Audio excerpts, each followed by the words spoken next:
En los capítulos 9 al 11, el apóstol Pablo estaba tratando con un par de asuntos.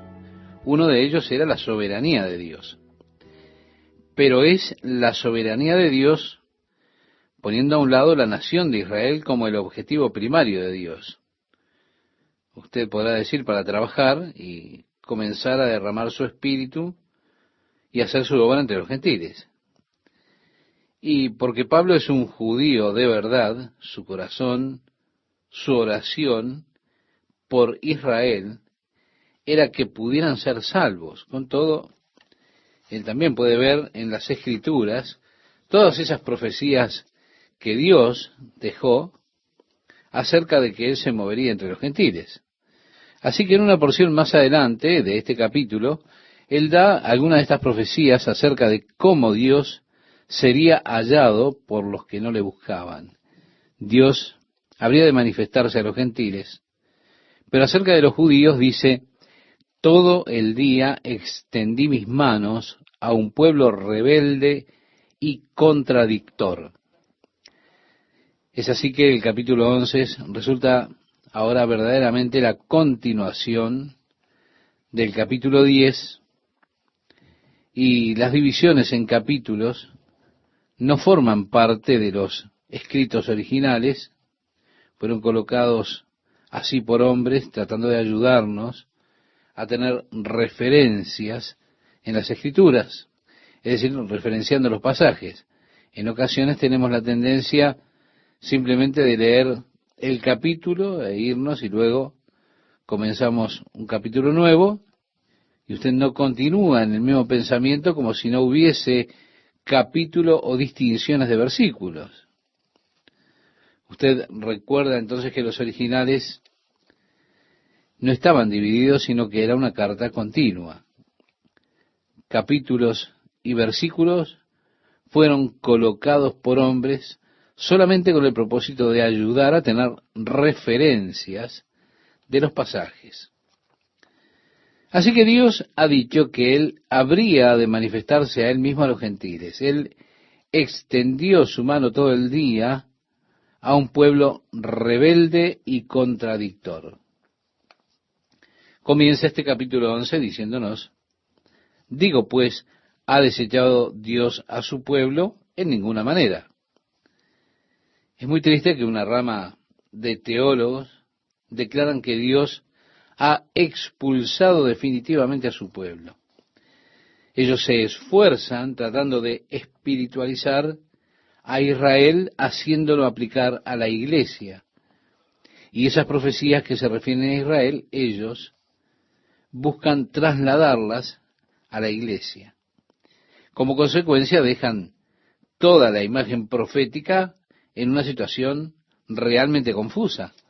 Son los que tratan de identificar las naciones anglosajonas como Israel. Y hay mucha discusión en cuanto a las 10 tribus perdidas de Israel, lo cual no es un tipo de referencia verdaderamente escritural lo que toman estas personas. Dios dijo las ovejas perdidas de la casa de Israel, enviándolos a las ovejas perdidas, pero no dijo nada acerca de 10 tribus perdidas. El Señor sabe exactamente dónde es que están las 12 tribus y quiénes las conforman. En el libro de Apocalipsis, el Señor sellará 12,000 personas de cada tribu, preservándolos a través de los juicios del libro de Apocalipsis.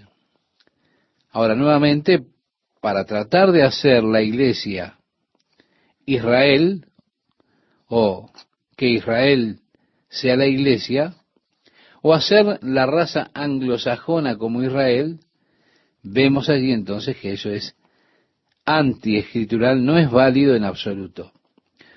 Usan cada argumento como la nación de Dinamarca. Ellos dicen que Dinamarca de hecho es la tribu de Dan, o el pueblo danés es la tribu de Dan. La palabra ish en hebreo significa hombre, así que Dan Ish es lo que utilizan como para decir, bueno, esto tiene que ver con el pueblo danés. Los daneses provienen de ahí, de Dan Ish. Son diferentes pronunciaciones de esta palabra danés. Por supuesto, usted también tiene los británicos, pero eso no prueba mucho. Confunde toda la escena profética. Lo cierto es que Dios está trabajando entre los gentiles, que Dios ha de continuar su obra entre ellos hasta que la plenitud de los gentiles llegue. Cuando lleguemos al versículo 25 de este capítulo lo veremos. La pregunta que hace al comienzo es, ¿Dios ha expulsado a su pueblo? Vale decir, ¿terminó con ellos para siempre? Oh, Dios no lo permita. Todo el cuadro profético del Antiguo Testamento trata con la caída de Israel, pero para que pueda volver a levantarse. Tenemos un profeta interesante que es Oseas. Dios le dijo a Oseas que tomara por esposa a una prostituta. Él comenzó a llamar a sus hijos con nombres proféticos, vale decir, de significancia profética. Uno de los hijos lo llamó Lo-Amí, que significa no es mi hijo. Su esposa había salido y se había vuelto a sus antiguas prácticas mientras estaba casada con él. Tuvo un hijo, pero no era suyo. Finalmente, y simplemente ella lo dejó a Oseas y la vida de ella se fue, como se dice comúnmente, para la nada, hasta que ella fue esclava y Dios viene y le dice a Oseas, ahora ve y tómala nuevamente, cómprala de su esclavitud, lávala, límpiala y tómala nuevamente por mujer. Toda la vida de Oseas con su esposa infiel se volvió entonces una figura de la relación que tiene Dios con la nación de Israel y muestra cómo fue que Dios la tomó, la desposó, se casó con ella, las glorias que hubieron de ese primer amor, pero luego vemos cómo fue que Israel comenzó a apartarse en pos de los ídolos. Ellos comenzaron a olvidar la fuente de aguas vivas para adorar a otros dioses. Cómo fue que finalmente le dieron la espalda a Dios totalmente, con todo. El amor que Dios tiene es un amor que no muere, y así los trajo de regreso, y vemos la obra de restauración de Dios que está aún en el futuro. Dios no ha echado a su pueblo en ningún sentido definitivo, de ninguna manera, porque Pablo dijo, porque también yo soy israelita de la descendencia de Abraham, de la tribu de Benjamín. Bien, Benjamín supuestamente era una de las tribus perdidas, pero con toda seguridad no estaba tan lejos en lo que a Pablo se refiere. Él sabía que era de la tribu de Benjamín. Sabía que esa era su tribu. Por supuesto, Jesús era de la tribu de Judá. Ellos dicen que los judíos hoy son en su mayor parte de la tribu de Judá. Sin embargo, otras tribus estaban perdidas. Judá y Benjamín quedaron, pero el resto de ellos estaban perdidos. Bueno, no en este caso, aunque la mayoría de los judíos en el día de hoy perdieron sus genealogías y no le pueden decir a usted exactamente de qué tribu son, con todo ellos saben que son judíos. Pablo sabía que era de la tribu de Benjamín. Y dice Pablo, no ha desechado Dios a su pueblo al cual desde antes conoció. ¿O no sabéis que dice de Elías la Escritura, cómo invoca a Dios contra Israel, diciendo, Señor, a tus profetas han dado muerte, y tus altares han derribado, y yo solo he quedado, y procuran matarme? ¿Pero qué dice la divina respuesta?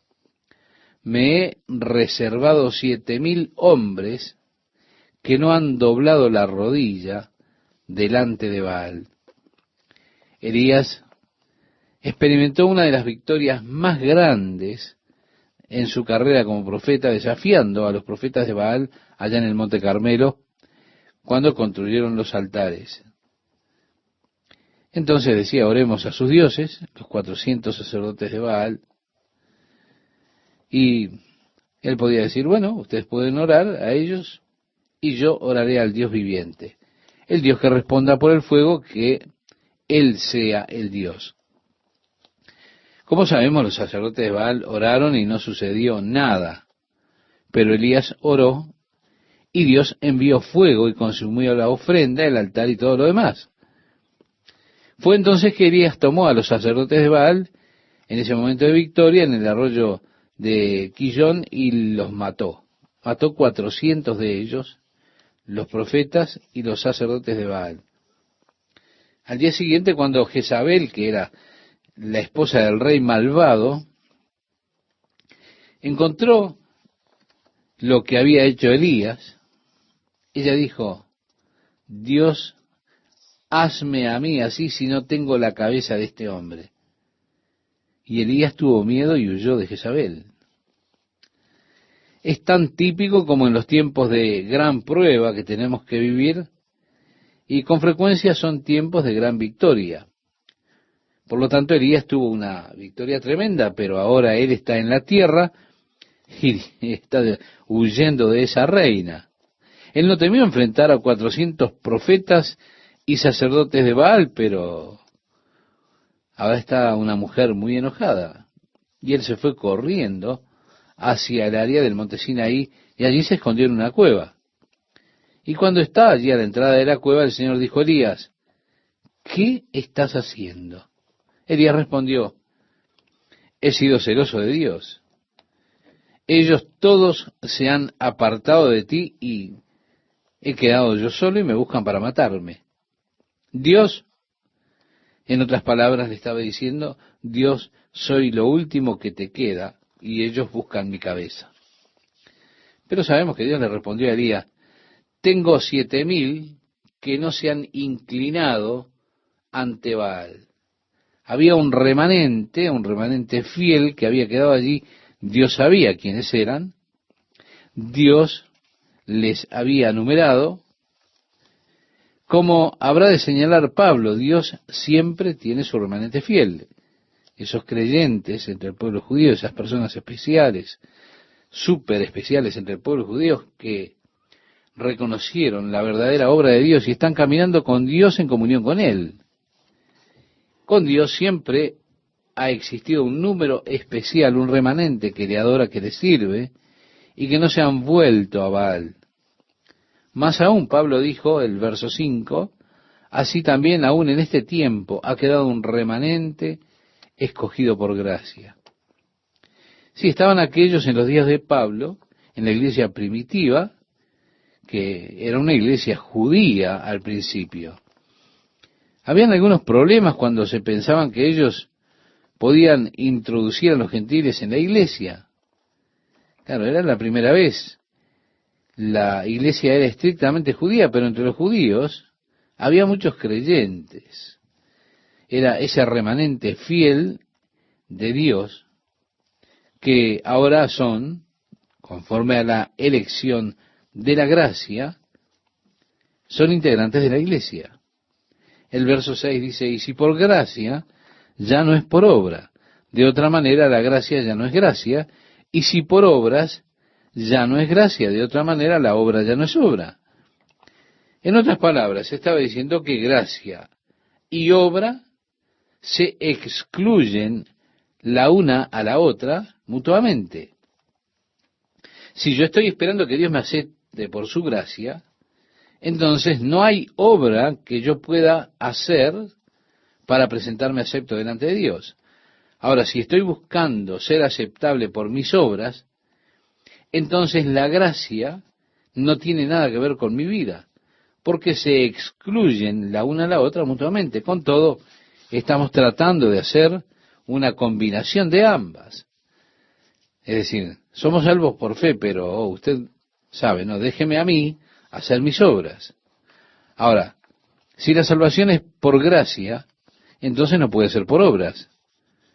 Pero si es por obra, no puede ser por gracia, porque se excluyen la una a la otra, ¿se da cuenta? El verso 7 dice, ¿qué pues?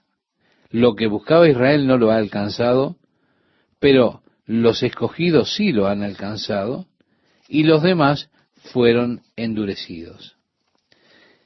Podemos preguntarnos, ¿qué es lo que estaba buscando Israel? Estaba buscando la justicia delante de Dios. Ese era todo el propósito de los sacrificios de la ley, para poder tener justicia delante de Dios. Ahora, es interesante que el apóstol Pablo se refiere aquí a que ellos están buscando la justicia por obras. Y esta costumbre continúa hasta nuestros días. En nuestros días, el judío busca ser acepto delante de Dios por sus buenas obras. Yom Kippur ya no es un día de sacrificios. Ya no está más el sacerdote entrando con la ofrenda delante de Dios al lugar santísimo, sino que ahora Yom Kippur es un día de reflexión en el cual el judío se sienta, reflexiona, a ver cuántas buenas obras ha hecho, si son más que las malas, hace un balance entre buenas obras y malas obras, buscando la aceptación en base a las obras. El apóstol Pablo habla acerca de ellos haciendo obras en aquellos días. Siguen haciéndolas hasta el presente, buscando la justicia o ser aceptos delante de Dios en base a sus obras. Ahora, créame, los judíos no están solos en esto, ¿eh? Ese mismo concepto ha avanzado mucho en la iglesia, de manera que en muchas iglesias diferentes hay personas que buscan por sus obras ser aceptos delante de Dios, diciendo, y Dios me va a aceptar si soy fiel a las ordenanzas de la iglesia, a los sacramentos de la iglesia, si hago esto o aquello o lo demás allá, y ellos siempre están buscando ser aceptados en cuanto a sus obras, en base a sus obras. Ahora, cuando usted está mirando sus buenas obras como base de ser aceptado delante de Dios, seguramente surgirán muchas obras que no son buenas. Y es por eso que estas personas tratan de esforzarse y ser verdaderos obradores. Ellos tienen la práctica de ir alrededor del mundo, casa por casa. Es fácil diferenciarlos cuando vienen. Algunos de ellos vienen en bicicleta, con camisas blancas y corbata y un carterito, y usted ya sabe de quién se trata. Pero si es de las obras, entonces ya no tiene más nada que ver la gracia, porque ambas no pueden ir juntas. Así que Israel no tuvo aceptación delante de Dios, no pudo alcanzar una posición justa porque la buscaban por sus obras, en donde ya había sido obtenida la elección, era por la gracia. El resto estaba ciego. El verso 8 dice, como está escrito, Dios les dio espíritu de estupor, ojos con que no vean y oídos con que no oigan hasta el día de hoy. Y David dice, bueno, antes de ir a lo que dice David, Pablo comienza a citar algunos pasajes de las Escrituras del Antiguo Testamento para probar aquí su tesis. Esta es una enseñanza sólida cuando alguien hace una declaración y luego le plantea distintos pasajes de la Escritura que confirman esa declaración. Él cita primero a Isaías, después cita a David, que dijo, sean oscurecidos sus ojos para que no vean, y agóbiales la espalda para siempre. Digo pues, ¿han tropezado los de Israel para que cayesen? En ninguna manera, pero por su transgresión vino la salvación a los gentiles para provocarles a celo. Es decir, habiendo tropezado con eso, debieran estar fuera del juego para siempre, podríamos decir. Pero es claro aquí la escritura. Digo, pues han tropezado los de Israel para que cayesen. Y Pablo dice, en ninguna manera. Pero por su transgresión vino la salvación a los gentiles para provocarles a celos. Y si su transgresión es la riqueza del mundo y su defección la riqueza de los gentiles, ¿cuánto más su plena restauración? ¿Se da cuenta? Dios no ha desechado a Israel. ¿Qué tal, amigas, amigos? Es un gusto para mí compartir estos momentos de estudio y reflexión de la palabra de Dios. En este versículo 12, donde el apóstol Pablo dice, y si su transgresión es la riqueza del mundo, está diciendo en otras palabras, con Israel cayendo del lugar de favor divino que tenía, en el sentido de que Dios los apartó para poder obrar entre el pueblo gentil, es decir, entre aquellos que no son judíos, obrar entre ellos su obra de gracia. Al ser ellos apartados por Dios, nos trajo a nosotros las riquezas de la gracia de Dios, sus bondades y su amor hacia nosotros. Continúa diciendo, y su defección, la riqueza de los gentiles. ¿Cuánto más su plena restauración? Esto nos dice que Dios aún ha de obrar con el pueblo de Israel. Cuando llegue el tiempo y Dios comience nuevamente a trabajar con Israel, si su caída trajo tal gloria al mundo gentil, ¿qué será cuando Dios restaure a Israel? Pero por supuesto, llegará esa era del reino, esa gloriosa era que nosotros estamos también esperando. Dice ahora el versículo 13, porque a vosotros hablo, gentiles. Por cuanto yo soy apóstol a los gentiles, honro mi ministerio. Ahora el apóstol Pablo está hablándole a los gentiles. Y él se llama a sí mismo, o se presenta a sí mismo como apóstol a los gentiles. Pablo, por supuesto, pagó un precio para estar en esta posición como apóstol de los gentiles.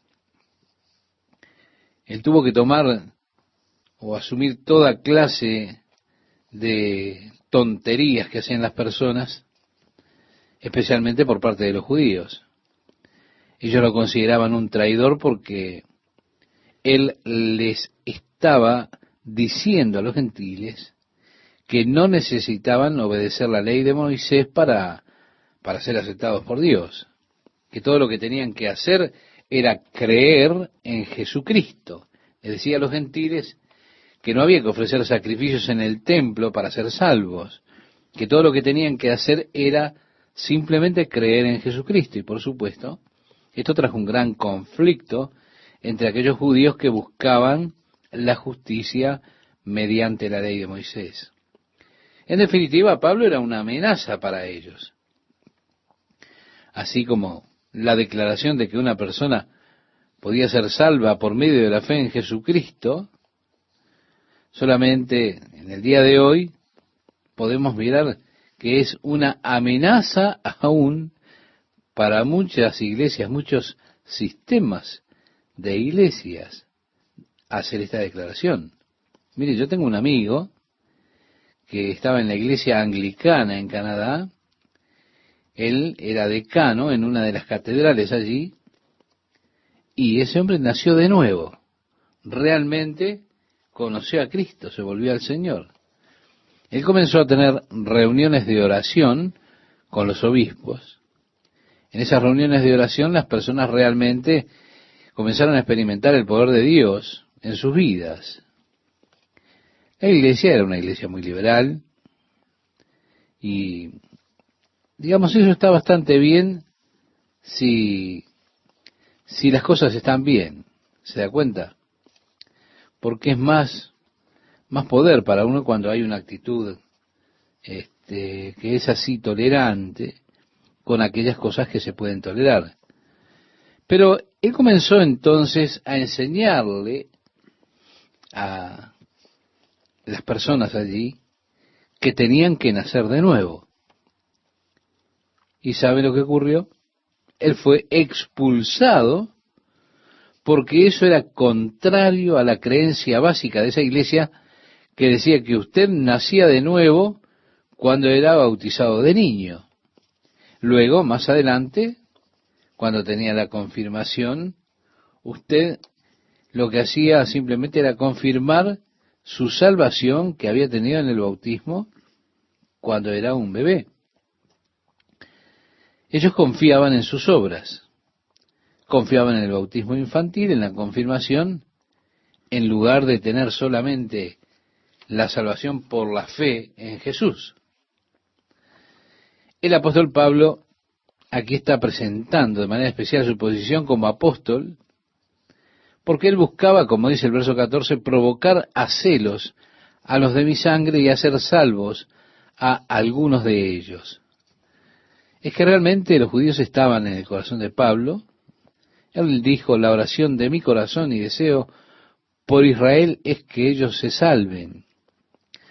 A pesar de que él fue llamado por Dios para ser apóstol a los gentiles, él tuvo toda clase de luchas tratando de predicar, por supuesto, el evangelio de los gentiles, declarándole a los gentiles que podían ser salvos, especialmente podían ser salvos sin judaizarse, sin hacerse judíos.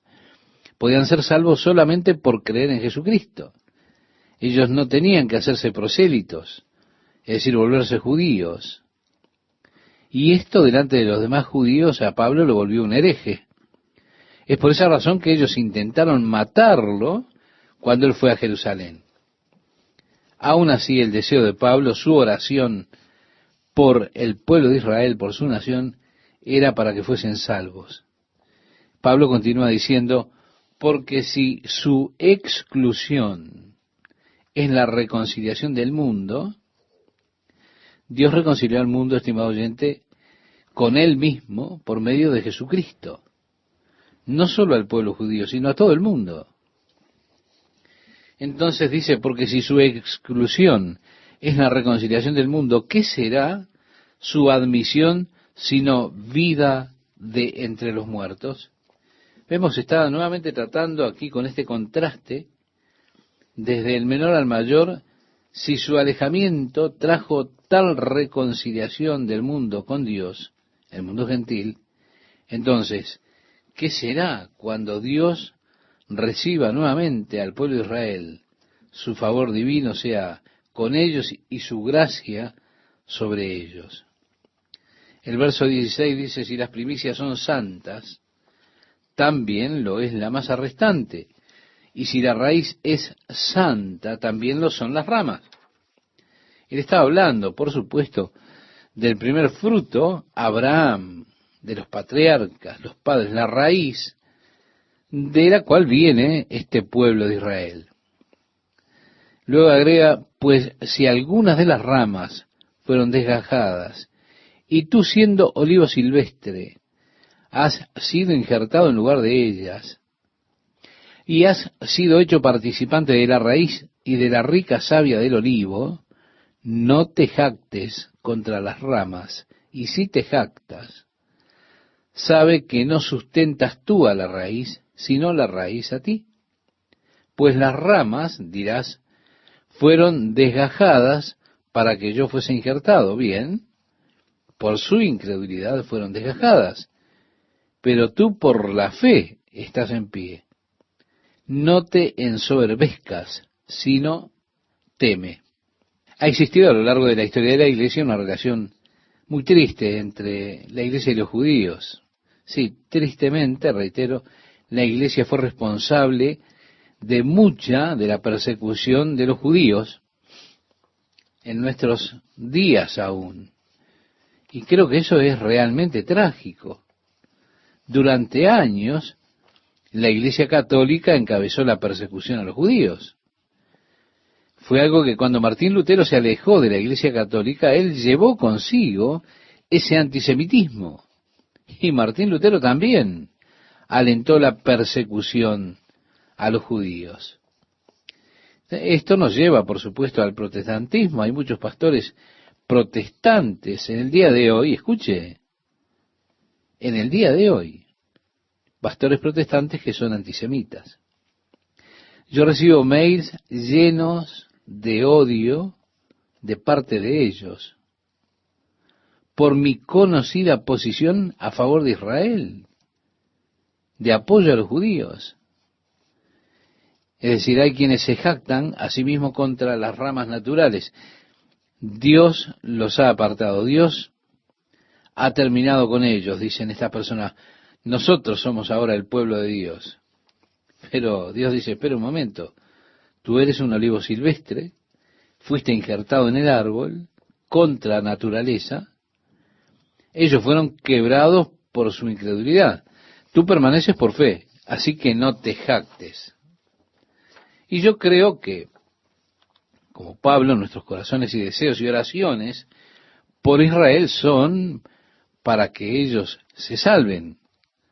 Ahora, esto no significa que yo tenga una carga enorme tratando de establecer una Calvary Chapel en Jerusalén para comenzar allí una misión tratando de salvar a los judíos. No, yo no siento que Dios me haya llamado como evangelista a la nación judía. Dios me llamó realmente solamente a enseñar su palabra y eso es lo que deseo y busco ardientemente. No obstante, yo no siento que yo pueda deshacer lo que Dios ha hecho. Por eso es que yo no tengo una gran carga por el evangelismo entre los judíos. Hay personas que tienen un celo tremendo por el evangelismo judío, que yo no tengo. Yo creo que Dios los ha de evangelizar cuando Dios esté listo para eso, y Dios los ha de traer de regreso cuando llegue el momento. Sí, Dios ha de abrirles los ojos cuando todo esté listo. Mientras tanto, Dios ha derramado su gracia, su espíritu sobre los gentiles. De esa manera, a mí me gusta pescar, como diríamos, como pescadores, me gusta pescar donde hay pique. Por eso hay terrenos fructíferos entre los gentiles y realmente siento que la mayoría del tiempo el evangelismo judío es u ocasiona pérdida para las finanzas de la iglesia, que pueden utilizarse mejor evangelizando gentiles en este momento de la historia. Cuando llegue el día, Dios mismo se revelará a sí mismo a la nación judía, es decir, a Israel, y obrará entre ellos. Así que a mí me gusta salir y provocarlos a celos y decirles lo maravilloso que es su Mesías, lo que Él ha hecho por mí, cuánto lo amo a Él. Hablarles de lo glorioso que es caminar en comunión con Dios, tener paz con Dios y gozo de Dios, decirles qué glorioso Mesías tienen ellos. Me gusta provocarlos a celos. Ahora me asombra los ciegos que están. Realmente me asombra, porque algunos de ellos tienen muchísimo conocimiento de la Biblia y aún así están totalmente ciegos cuando llegan a la persona de Jesucristo. Como decía Pablo, la ceguera ha sucedido a Israel, es una verdad.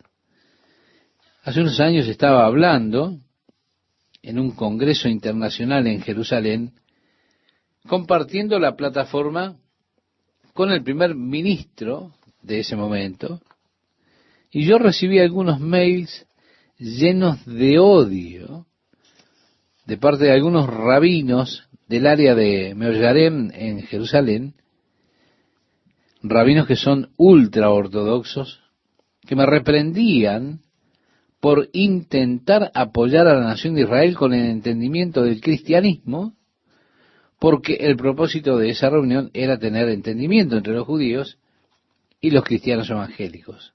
A ver si nos podíamos entender.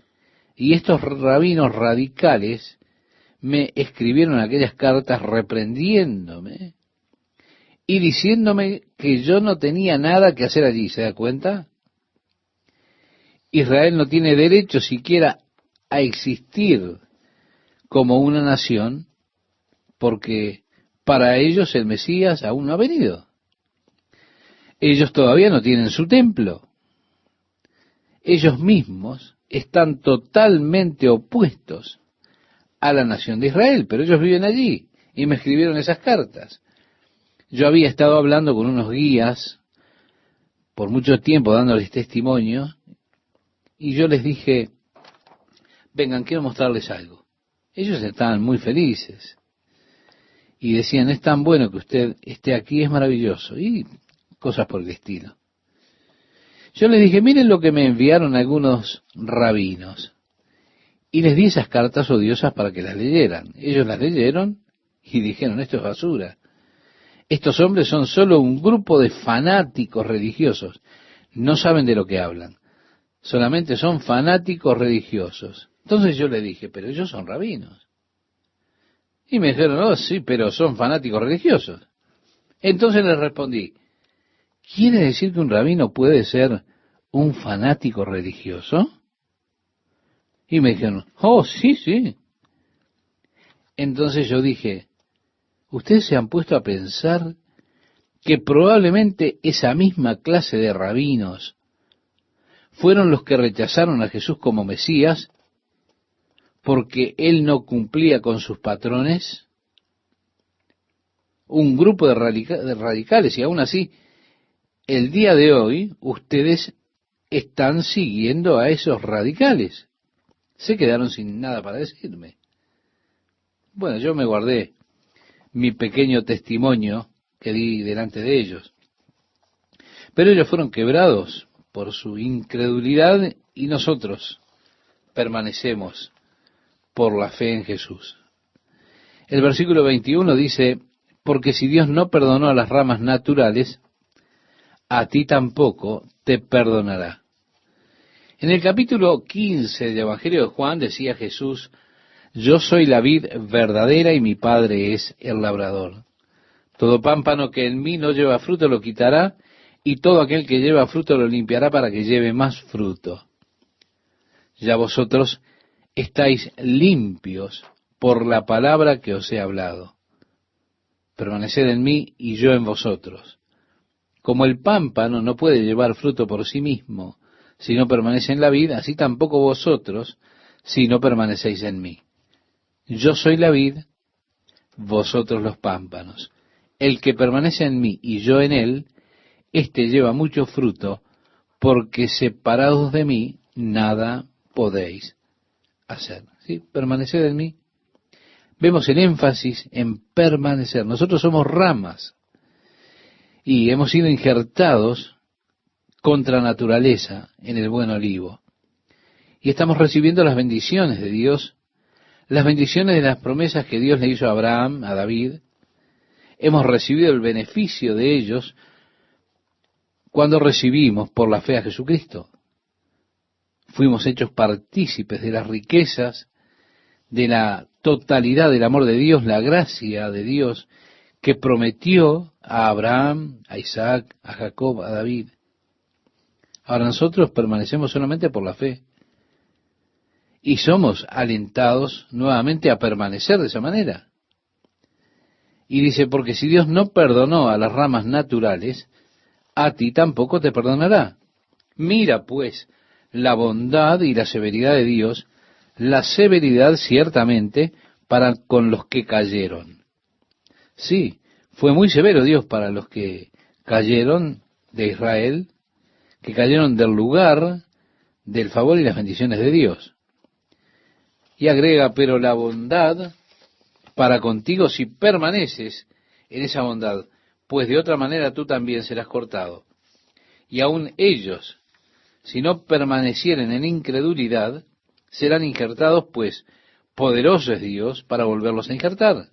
Así que cuando ellos regresen, estimado amigo, de su incredulidad, Dios los ha de recibir nuevamente. Dice el verso 24, porque si tú fuiste cortado del que por naturaleza es olivo silvestre, y contra naturaleza fuiste injertado en el buen olivo, es decir, fuiste cortado de ese olivo silvestre que es la raza gentil, aquellos que no son judíos, y has sido injertado al buen árbol, ¿cuántos más estos, dice Pablo, que son las ramas naturales, serán injertados en su propio olivo? Porque no quiero, hermanos, que ignoréis este misterio para que no seáis arrogantes en cuanto a vosotros mismos. Ahora, ignorad qué misterio. El misterio que Dios aún va a tratar con la nación de Israel como nación. Desafortunadamente hay muchas personas que son ignorantes de este misterio. Muchos pastores lo ignoran. Dice a continuación que ha acontecido a Israel endurecimiento en parte hasta que haya entrado la plenitud de los gentiles. Dios envió su Espíritu Santo al mundo.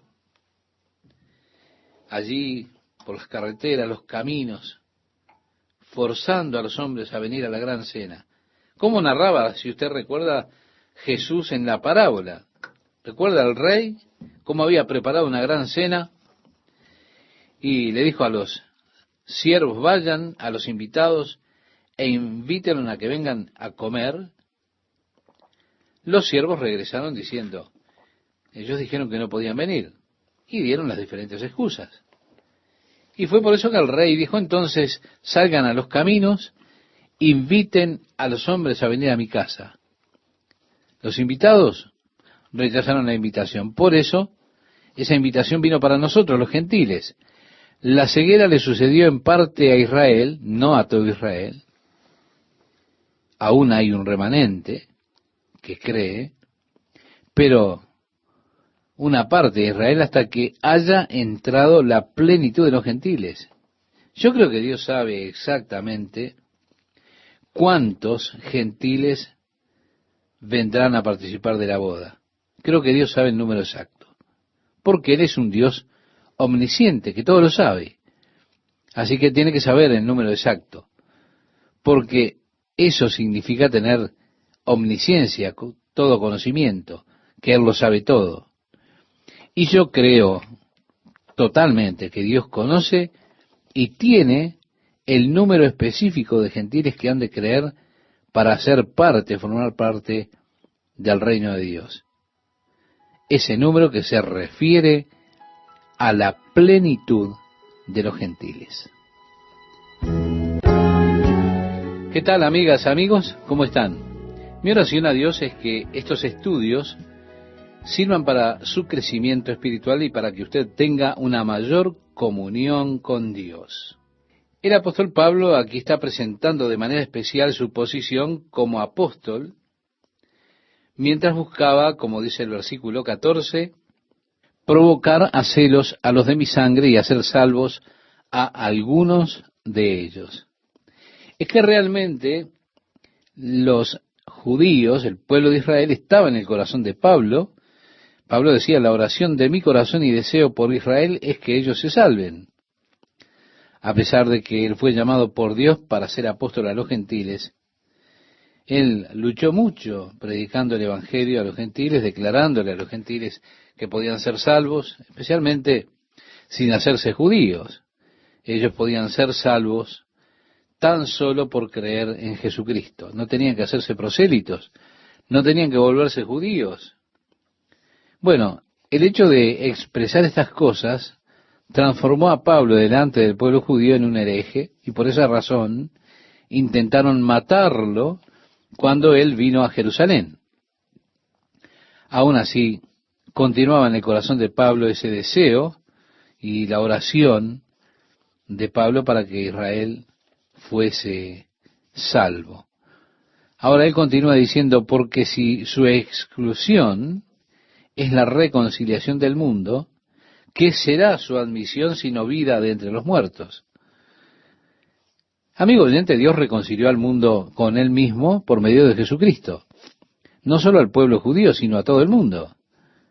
Y Pablo ahora está tratando nuevamente con ese contraste que habla de si su alejamiento trajo la reconciliación del mundo con Dios, el mundo gentil, entonces, ¿qué será, qué ocurrirá cuando Dios reciba al pueblo de Israel nuevamente?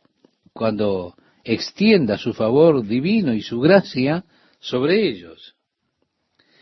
Luego dice el versículo 16, si las primicias son santas, también lo es la masa restante, y si la raíz es santa, también lo son las ramas. Hablando aquí del primer fruto que fue Abraham, luego los patriarcas, los padres, la raíz de la cual viene este pueblo de Israel. Pues si alguna de las ramas fueron desgajadas, y tú siendo olivo silvestre, has sido injertado en lugar de ellas, y has sido hecho participante de la raíz y de la rica savia del olivo, no te jactes contra las ramas, y si te jactas, sabe que no sustentas tú a la raíz, sino la raíz a ti, pues las ramas, dirás, fueron desgajadas para que yo fuese injertado. Bien, por su incredulidad fueron desgajadas, pero tú por la fe estás en pie.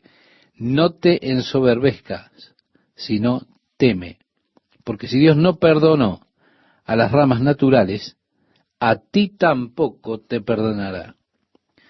Citábamos en el programa anterior del Evangelio de Juan, capítulo 15, aquellos primeros 5 versículos donde Jesús dijo, yo soy la vid verdadera y mi Padre es el labrador. Todo pámpano que en mí no lleva fruto lo quitará, y todo aquel que lleva fruto lo limpiará para que lleve más fruto. Ya vosotros estáis limpios por la palabra que os he hablado. Permaneced en mí y yo en vosotros. Como el pámpano no puede llevar fruto por sí mismo, si no permanece en la vid, así tampoco vosotros, si no permanecéis en mí.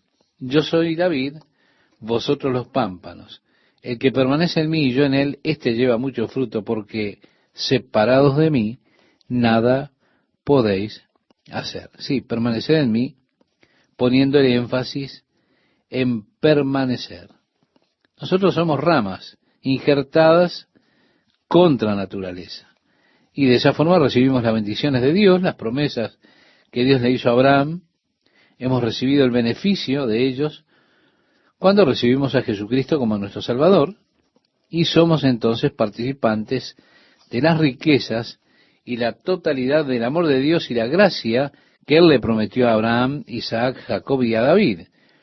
Pero nosotros permanecemos solo por la fe, y nuevamente somos alentados a permanecer allí, porque si Dios no perdonó a las ramas naturales, a ti tampoco perdonará. Mira pues la bondad y la severidad de Dios. La severidad ciertamente para con los que cayeron. Sí, fue muy severo Dios para aquellos que cayeron de Israel, que cayeron del lugar que tenían en el favor de Dios y sus bendiciones. Y agrega, pero la bondad para contigo si permaneces en esa bondad, pues de otra manera tú también serás cortado. Y aun ellos, si no permanecieren en incredulidad, serán injertados, pues poderoso es Dios para volverlos a injertar. Vale decir que cuando ellos regresen de su incredulidad, Dios los ha de recibir nuevamente. Porque si tú fuiste cortado del que por naturaleza es olivo silvestre, y contra naturaleza fuiste injertado en el buen olivo, dice el verso 24, es decir, fuiste sacado de ese olivo silvestre que es la raza gentil, para ser injertado al buen árbol. Entonces pregunta, ¿cuánto más estos, que son las ramas naturales, serán injertados en su propio olivo? Porque no quiero, hermanos, que ignoréis este misterio, para que no seáis arrogantes en cuanto a vosotros mismos. Preguntábamos, ¿qué significa ignorar este misterio? ¿Cuál misterio?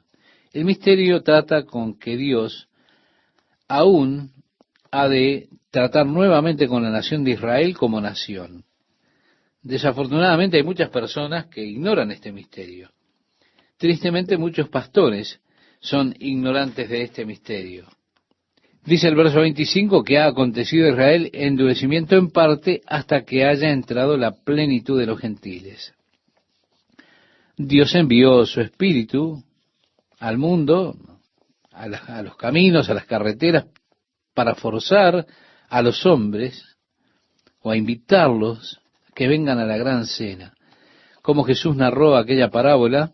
Si usted recuerda, el rey había preparado una gran cena y los siervos salieron a buscar a los invitados.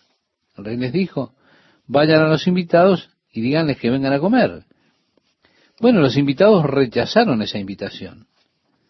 Por eso la invitación vino para nosotros, los gentiles. La ceguera ha sucedido en parte a Israel, no a todo Israel, porque hay un remanente, pero en parte a Israel hasta que haya entrado la plenitud de los gentiles.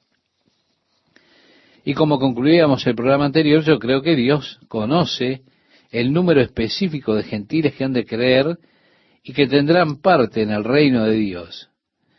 Ese número se refiere a lo que dice aquí, la plenitud de los gentiles.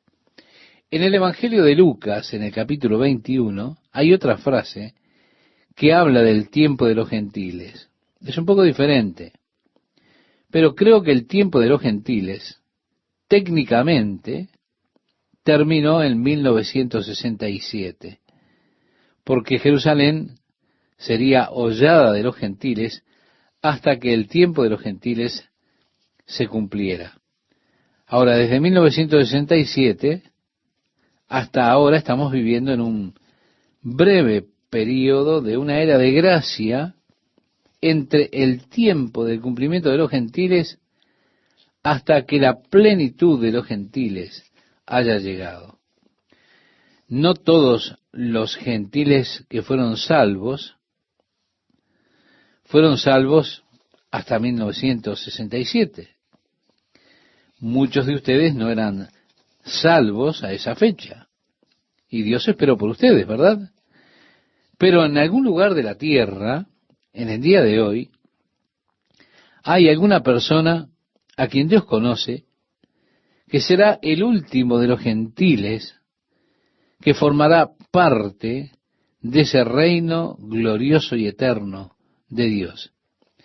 Y al momento que esa persona abra su corazón a Jesucristo, todos habremos de ser llevados arriba para encontrarnos con el Señor en el aire, como está prometido. Y yo estoy convencido de eso. Es como aquel que camina por Disneylandia y están todas esas luces relampagueando, suenan las trompetas, los tambores y le dicen a usted, usted es el visitante número 5 millones de Disneylandia. Y allí todo es celebración, porque ellos han estado contando las personas que entraban y ¡bang! Allí está usted. Se da cuenta y aparece la gran celebración de gala. Bueno, tal será el caso cuando la plenitud de los gentiles se cumpla. Dios ha llamado fuera a un pueblo para sí. Así que yo estoy agradecido que Dios me haya llamado. Estoy agradecido que me haya escogido para ser parte del reino de Dios. Oh, la bondad y la gracia de Dios. Fui escogido en Cristo. Soy un heredero del reino de Dios. Oh, mi amigo, mi amiga, le doy gracias a diario a Dios por semejante bendición. Y creo que usted también debería agradecer diariamente eso. Justo ahora el Espíritu de Dios está siendo derramado sobre nosotros los gentiles hasta que la plenitud de los gentiles haya llegado. Pero cuando eso suceda, entonces Dios nuevamente volverá a tratar con la nación de Israel. La ceguera ha sucedido a Israel en parte hasta que la plenitud de los gentiles llegue. Pero luego todo Israel será salvo, porque Dios habrá de mover su espíritu nuevamente y de una forma poderosa entre este pueblo. Ellos lo han de reconocer. El verso 26 dice, y luego todo Israel será salvo como está escrito, vendrá de Sión el libertador que apartará de Jacob la impiedad, y este será mi pacto con ellos, cuando yo quite sus pecados. Así que en cuanto al Evangelio son enemigos por causa de vosotros. Sí, esta es su bendición y beneficio, porque el Evangelio ha llegado a nosotros, el Espíritu de Dios trajo su verdad. Pero en cuanto a la elección, son amados por causa de los padres. ¿Se da cuenta? Es como que Dios dice, no les puedo dejar ir. Es que Dios no los dejará ir, porque irrevocables son los dones y el llamamiento de Dios, dice el versículo 29. Y Dios no ha cambiado. Él sigue amando ese pueblo. El verso 30 leemos, pues como vosotros también en otro tiempo erais desobedientes a Dios, pero ahora habéis alcanzado misericordia por la desobediencia de ellos, así también estos ahora han sido desobedientes, para que por la misericordia concedida a vosotros, ellos también alcancen misericordia. Porque Dios sujetó a todos en desobediencia para tener misericordia de todos. Oh profundidad de las riquezas, de la sabiduría y de la ciencia de Dios, cuán insondables son sus juicios e inescrutables sus caminos. Él está tratando aquí con lo que es la soberanía de Dios. Dejó de lado por un momento Israel, está trabajando con su gracia entre los gentiles, con sabiduría, el conocimiento, los caminos de Dios, las formas de trato de Dios.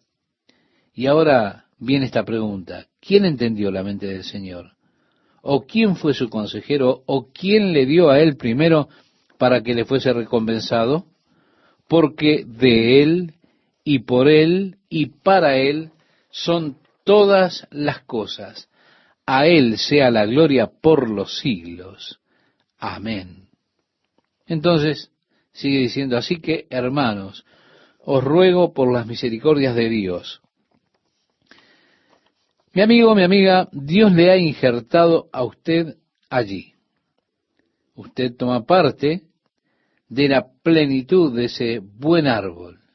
Y entonces dice, imploro por estas cosas, que presentéis vuestros cuerpos en sacrificio vivo, santo, agradable a Dios, que es vuestro culto racional. Es que Dios no hace demandas irracionales. El Evangelio es algo totalmente racional. El profeta Isaías decía en el libro que le corresponde, capítulo 1, verso 18, venid luego, dice Jehová, y estemos a cuenta, es decir, razonemos juntos. Por supuesto, la filosofía existencial, habiéndonos traído al punto de la desesperación, alienta al hombre a experiencias religiosas sin razón. Porque, dicen, la realidad es desesperante. Si usted enfrenta los hechos realísticamente, usted terminará desesperado, no tendrá ayuda ni esperanza, ¿se da cuenta? Esa es la realidad. Si usted no se da cuenta de ello, entonces no estará enfrentando la realidad. Si usted aún piensa que las Naciones Unidas han de sacarnos de los distintos embrollos, usted no está siendo realista. La filosofía existencial nos ha enseñado que el realismo termina en desesperación. No hay esperanza. Eso es lo que están diciendo, no hay esperanza. Pero es que un hombre no puede vivir en un estado sin esperanza. Usted necesita tener alguna esperanza. Así que lo que usted tiene que hacer es dar un salto a la irracionalidad, un salto de fe a lo que sea, que ellos llaman los pisos superiores. En definitiva, son experiencias religiosas irracionales. Usted tiene que entrar al mundo de la irracionalidad y realidad para tener alguna clase de experiencia que le sustente y le ayude. Por supuesto, vemos que los periódicos siempre están listos para traer mucha propaganda de sectas religiosas irracionales. ¿Cómo es que ellos encuentran serenidad, paz, aceptación, belleza, amor, sentimientos que le hacen sentir hormigueos en el cuerpo, experiencias religiosas irracionales? Miren, no le puedo decir por qué siento esto de esta forma, pero simplemente lo siento. Ahora, esto no es lo que la Biblia enseña. La Biblia enseña una relación racional. Como leíamos del profeta Isaías, venid luego, dice Jehová, y estemos a cuenta, si vuestros pecados fueren como la grana, como la nieve serán emblanquecidos, si fueran rojos como el carmesí, vendrán a ser como blanca lana. O como este pasaje que estamos leyendo de la carta del apóstol Pablo a los romanos, presentad vuestro cuerpo o vuestros cuerpos en sacrificio vivo, santo, agradable a Dios, que es vuestro culto racional. Ahora, cuando usted se detiene a pensar en esto, es razonable presentar nuestros cuerpos a Dios. Es razonable, si Dios es tan sabio y sabe tanto, que simplemente presentemos nuestro cuerpo, nuestra vida, delante de Él para que nos pueda guiar, para que nos pueda dirigir. Sería irracional de parte nuestra tratar de avanzar y seguir intentando y pensando las cosas, tratando de solucionar nuestra propia vida, desarrollar nuestro propio plan, aparte de Dios. Eso es algo muy tonto. La cosa razonable, racional, es simplemente volver mi vida y esos factores de toma de decisión de mi vida hacia Dios para que Él pueda dirigir mi vida. Por lo tanto, presentando mi cuerpo a Dios como sacrificio vivo, estoy haciendo algo razonable. Es una buena forma de pensar. Cualquier cosa diferente a eso es irracional. Usted no estará pensando bien. Usted estará confundido. Y dice, no os conforméis a este mundo. Con todo, eso es exactamente lo que el mundo presiona para que nosotros realicemos. Eso es exactamente lo que la presión hace. Tú no querrás ser diferente. Inténtalo. Todo el mundo lo hace. La presión de los pares para conformarse al mundo. Y bueno, tenemos de todo eso en las revistas de nuestros días. Sí, sí. Tenemos eso en la televisión, que si usted no se conforma a los estándares del mundo, algo anda mal en usted. Pero seguirá diciendo este pasaje, no os conforméis a este siglo, sino transformaos por medio de la renovación de vuestro entendimiento para que comprobéis cuál sea la buena voluntad de Dios, agradable y perfecta. ¿Cómo puedo conocer la voluntad de Dios para mi vida? Quizá esa sea su pregunta. Bueno, puedo saber la voluntad de Dios para mi vida si simplemente rindo mi vida a Él. Como rendí mi cuerpo a Dios y busco vivir según Dios, en la medida que lo haga, Dios revelará su voluntad a mi vida. Mi vida se volverá una revelación progresiva de la voluntad de Dios para mí. Por lo tanto, si le presento mi vida a Dios, le estaré presentando los asuntos de mi vida a Él. Le habré encomendado mi vida a Dios. Estaré buscando no tener ninguna otra voluntad en mí mismo o permitir algún deseo contrario, simplemente que pueda fluir en mí con toda libertad del Espíritu de Dios, aceptando lo que viene de parte de Dios, porque yo le he pedido que Él traiga a mi vida las cosas que Él quiere. Aceptar esas cosas que mueren como no siendo de Dios, porque le he pedido a Dios que quite de mi vida esas cosas, esas que Él no quiere. Así que no ando por allí sentándome y llorando porque perdí determinada oportunidad, diciéndole a Dios, oh Dios, si solo hubieras hecho esto, si tan solo tuviese esto otro.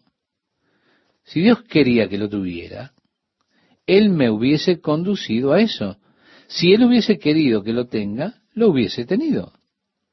Así que está ese compromiso mío con Dios, y al hacerlo, se revela la voluntad de Dios, y es algo progresivo. Así que puedo saber, y sé cuál es la voluntad de Dios para mi vida hoy, sabré mañana cuál es su voluntad, al revelármela a mí, mientras camino con Él. El verso 3 dice, digo pues por la gracia que me es dada a cada cual que está entre vosotros, que no tenga más alto concepto de sí que el que debe tener, sino que piense de sí con cordura conforme a la medida de fe que Dios repartió a cada uno. Dios ha repartido a cada uno una medida de fe. Ahora, mi amigo, ¿qué está haciendo usted con ella? Podemos ejercitar la fe, podemos usarla la fe. que Dios nos ha dado, podemos simplemente también dejarla morir. Pero a cada hombre le es dada una medida de fe. Bueno, una persona puede decir, yo no tengo nada de fe. Eso no es verdad. Yo no conozco ninguna persona que no tenga fe. Si usted no tuviera fe, usted no se acostaría de noche en la cama. ¿Por qué? Porque usted tendría miedo de caerse. Pero usted tiene fe que la cama lo sostendrá, por eso se acuesta. Si usted no tuviese fe, usted no intentaría encender su auto, porque no tendría fe de que la cosa va a encender. Cuando usted gire la llave de encendido, entonces usted está ejercitando fe en muchas maneras. Así que no hay quien no ejercite fe. Con pena muchas veces la fe se ejerce no para las cosas correctas.